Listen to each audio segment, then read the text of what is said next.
स्वागत है भारत 24 पर। मैं हूं आपके साथ पूर्णिमा मिश्रा और वक्त है इंडिया स्टोरी का।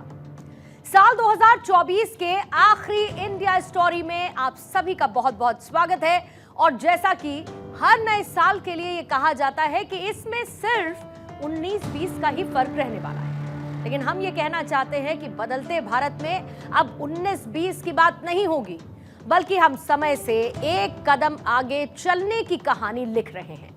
ऐसे में आने वाला साल भारत के लिए 25 नहीं बल्कि 2047 की कहानी लिखने जा रहा है। और इन सब के बीच हम आपसे एक छोटा सा सवाल भी करना चाहते हैं, और सवाल यह है कि क्या आपने साल 2024 को थैंक यू बोला है? क्योंकि अगर ये साल आपके लिए अच्छा साबित रहा तो आप थैंक यू बोलिए, और अगर किसी भी लिहाज से ये साल आपके लिए ठीक नहीं भी रहा है तब भी आप इस साल को एक सख्त टीचर मानकर थैंक यू बोल सकते हैं। फिलहाल हम बात 140 करोड़ भारतवासियों की कर रहे हैं, बात भारत की कर रहे हैं, और ऐसे में हम साल 2024 को एक बड़ा थैंक यू बोलना चाहते हैं, क्योंकि साल 2024 में भारत ने सफलता की ऐसी स्याही चलाई है जिस पर वक्त की रोशनी पड़ते ही आप विकसित भारत की एक झलक देख सकते हैं। ये विकसित भारत के उस पौधे की कहानी है जिस पर प्रधानमंत्री नरेंद्र मोदी के विजन की खाद डाली गई है, और हर भारतवासी उम्मीदों की रोशनी से इस कहानी को लिख रहा है। और यही है हमारी आज की year ender special India story. So let's begin the show.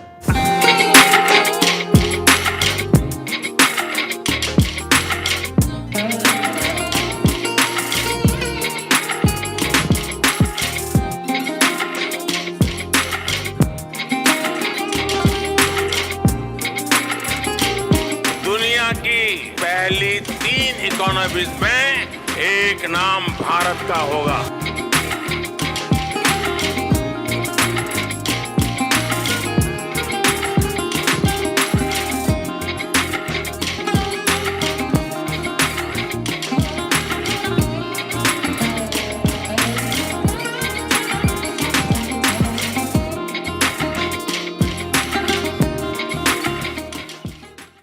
आज सबसे पहले हम इंडिया स्टोरी के दर्शकों को धन्यवाद कहना चाहते हैं, क्योंकि साल 2024 में इंडिया स्टोरी के 51वें शो के बाद ये हमारा शुभ शगुन वाला शो है, और हमने इंडिया स्टोरी के जरिए आपको जानकारियों का एक्सपर्ट बनाने की एक कोशिश की है।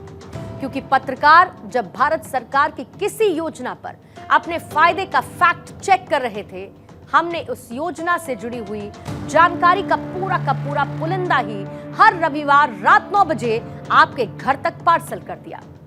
पत्रकारों के बीच टीआरपी और ट्रस्ट को लेकर आप सवाल करेंगे तो उनकी बॉडी का अलाइनमेंट शायद टीआरपी की तरफ झुकेगा, लेकिन हमने टीआरपी को पीपल्स ट्रस्ट के तौर पर लिया और खुद को आपके उस ट्रस्ट का कस्टोडियन बना दिया।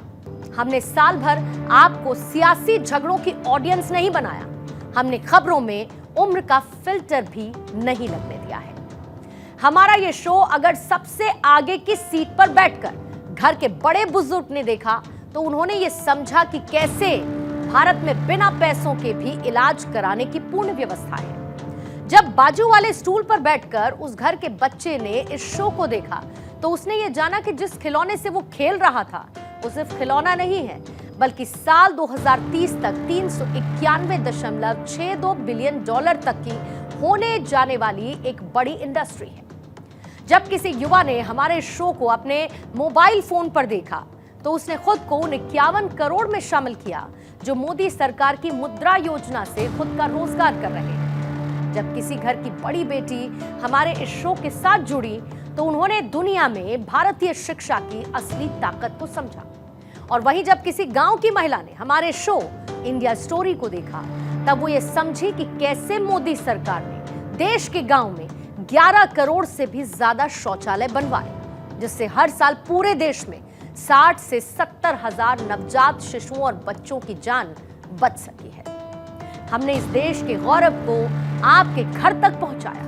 हमने भारतीय अर्थव्यवस्था को लेकर आपके सामने भारी भरकम ना समझ आने वाले आंकड़े नहीं रखे, बल्कि आपको यह बताया कि सुबह मोटरसाइकिल से मजदूरी करने जा रहा एक शख्स भी कैसे इस देश की जीडीपी को बदल रहा है। हमारा ये शो आपके लिए उस नोटबुक की तरह है जिसमें आप देश की प्रगति को हर हफ्ते रिकॉर्ड कर सकते हैं और हम भी अपनी जिम्मेदारी को समझते हुए आपको नई नई जानकारियां देकर, नई नई खबरें दिखाकर भूल नहीं जाते हैं, बल्कि इन खबरों को हम आपकी यादों की टाइमलाइन के साथ टैग कर देते हैं।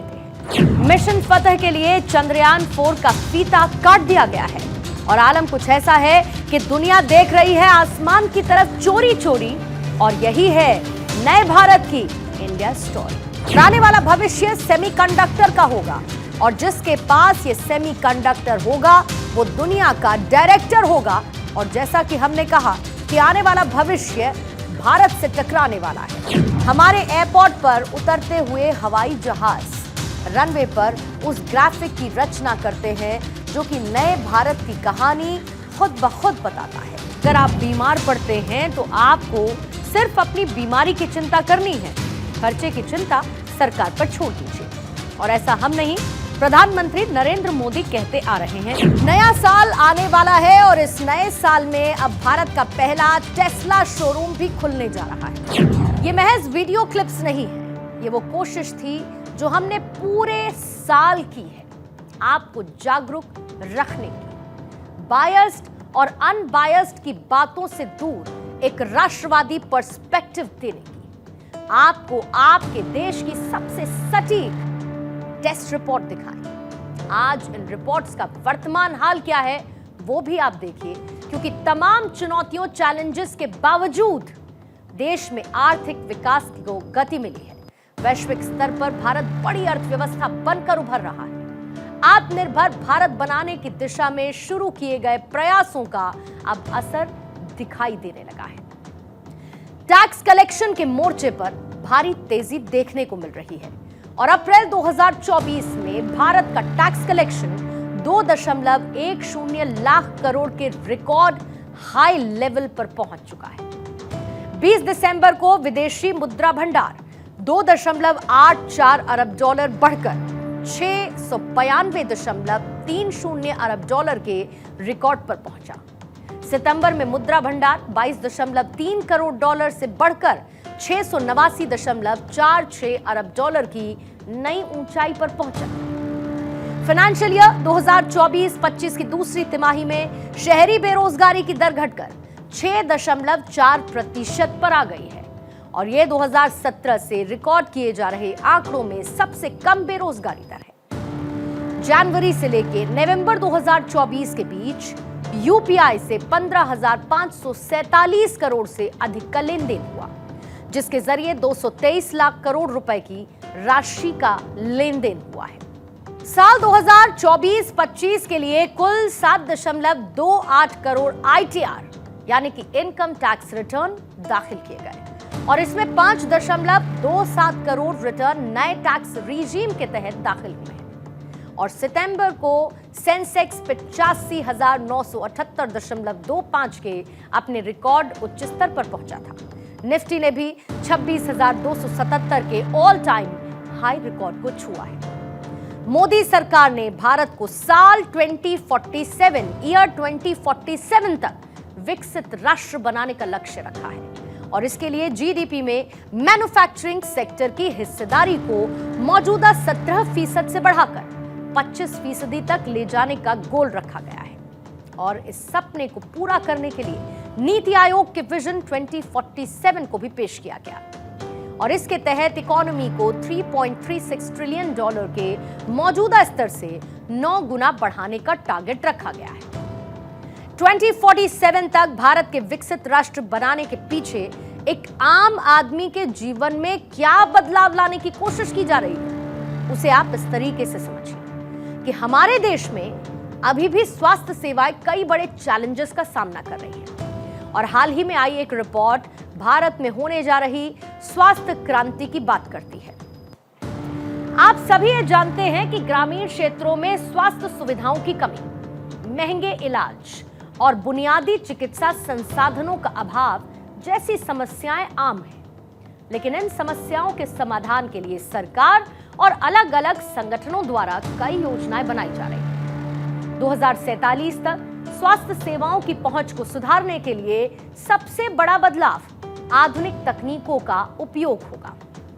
इसके साथ ही मेडिकेशन, स्टिमुलेटेड इंटेलिजेंस और मशीन लर्निंग जैसी एडवांस टेक्निक के जरिए चिकित्सा सेवाओं को घर घर पहुंचाना संभव हो सकेगा।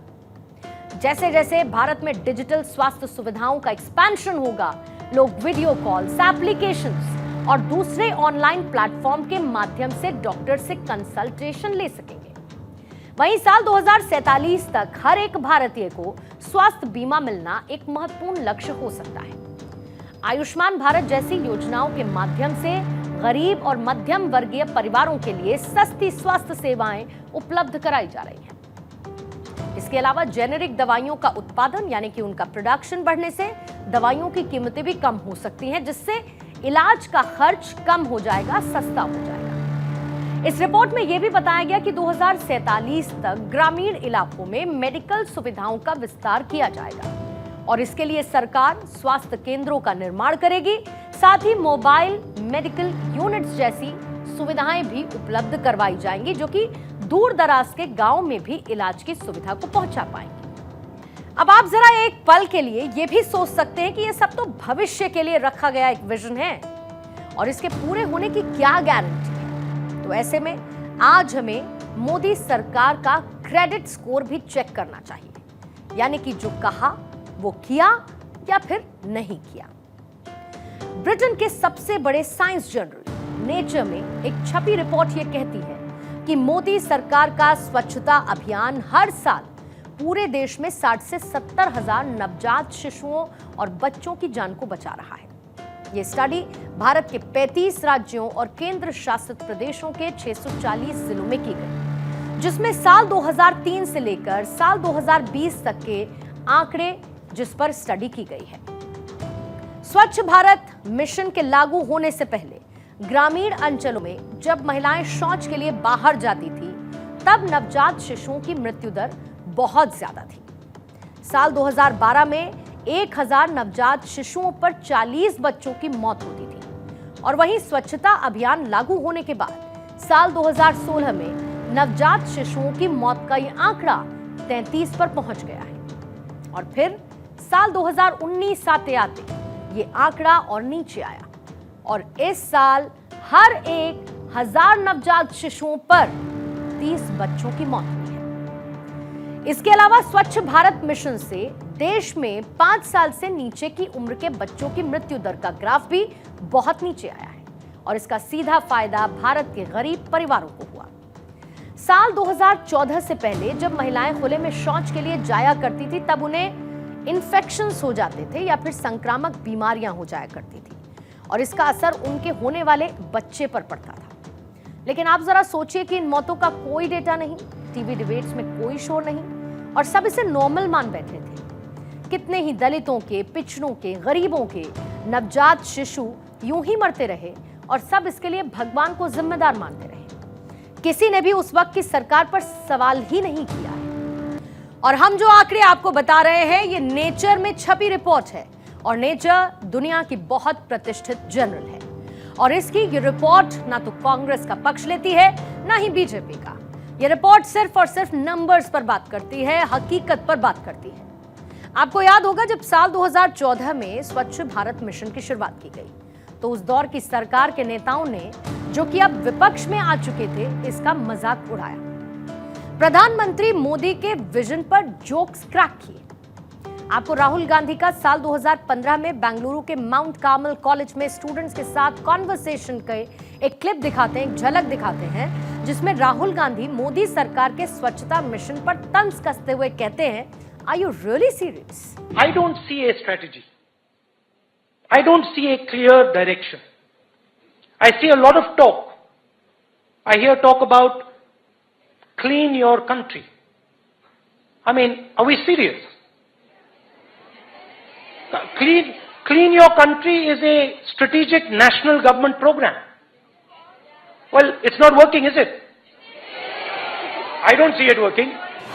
अब आप सोचिए, माउंट कार्मल की छात्राएं उस वक्त भी राहुल गांधी की बातों से सहमत नहीं थी, जब वो स्वच्छ भारत मिशन शुरू होने के महज 13 महीने बाद ही इसे गलत साबित कर देना चाहते थे। और इसमें सिर्फ राहुल गांधी ही अकेले नहीं है। साल 2018 में कांग्रेस नेता जयराम रमेश ने कहा था कि स्वच्छ भारत अभियान सिर्फ अखबारों में विज्ञापन छपवाने का अभियान है।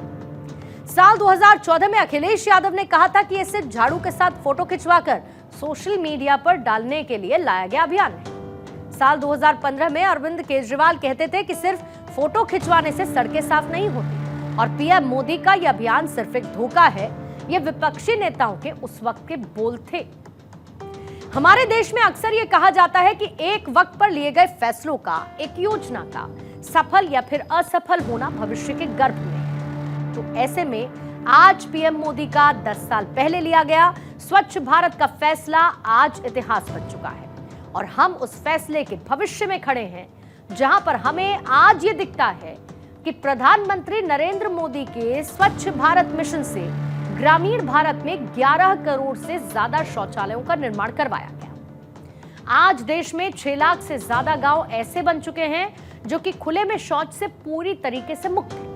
इन गांव की महिलाओं को अब खुले में शौच करने के लिए मजबूर नहीं होना पड़ता है। प्रधानमंत्री मोदी ने स्वच्छ भारत मिशन के तहत शहरों में भी 63 लाख शौचालयों का निर्माण करवाया। ये सिर्फ एक छोटा सा डेटा दिया है मैंने आपको, लेकिन इसके नंबर इतने बड़े हैं कि आज बड़े बड़े लोग भी इस पर आश्चर्य करते हैं। और इसीलिए आज महात्मा गांधी की कही गई वो बात भी याद आती है, जहां पर उन्होंने ये कहा था कि पहले वो आपकी उपेक्षा करेंगे, फिर वो आप पर हंसेंगे, फिर वो आपसे लड़ेंगे और अंत में आप जीत जाओगे। और यही वो जीत है जिसका सबसे बड़ा मैच साल 2047 में होगा। और योजनाओं की नेट प्रैक्टिस ये बताती है कि इसके सफल होने के उतने ही चांसेस हैं जितना कि रात के बाद दिन होने के होते हैं। हमारे देश में इस समय विदेशी कंपनियां खूब पैसे लगा रही हैं। मोदी सरकार ने दुश्मन देशों में घुसकर सर्जिकल स्ट्राइक भी की, काले धन के खिलाफ नोटबंदी का फैसला लिया, देश में वीआईपी कल्चर को खत्म करने के लिए लाल बत्ती को बैन कर दिया और गरीबों को सबसे बड़ी जाति बताया गया। देश के 80 करोड़ लोगों को मुफ्त राशन दिया, सबका साथ सबका विकास की बात की गई, महिलाओं के हाथ से फुकनी को हटाकर उन्हें गैस चूल्हा दे दिया गया, युवाओं को सस्ती दर में लोन उपलब्ध करवाया गया और गांव के आखिरी कोने तक बिजली का खंबा लगाया गया। 24 घंटे बिजली का आना आम कर दिया। जर्जर सड़कों पर हिचकोले खाना अब इतिहास की बात हो चुकी है, क्योंकि देश में हाईवे का जाल बिछा दिया गया है, ट्रेनों का मेकओवर कर दिया गया है। दुनिया भर में थर्ड वर्ल्ड कंट्री के नाम से धूल फाक रही हमारी इमेज को boss, champion, my dear friend कहकर संबोधित किया गया। दुनिया के बड़े बड़े देशों के सबसे बड़े अवार्ड हमारे देश के प्रधानमंत्री के दफ्तर में रखे हुए हैं। यह हमारी ताकत है, ये 140 करोड़ भारतीयों का संयुक्त रूप से कमाया हुआ गौरव है और ये साल के अंत तक विकसित भारत की राह में हमारी सफलता का बैलेंस शीट है। और ये वो बैलेंस शीट है जिसे अगर आप गूगल पर भी सर्च करेंगे तो वो भी याहू ही कहेगा। तो चलिए, नए साल की आप सभी को एडवांस में बहुत बहुत शुभकामनाएं। आप सभी के लिए नया साल मंगलमय हो, आपके जीवन में नई सफलताओं का रिचार्ज होता रहे और हमारा देश भी इसी तरीके से वैश्विक चुनौतियों के बीच सफलता का सूर्य नमस्कार करता रहे।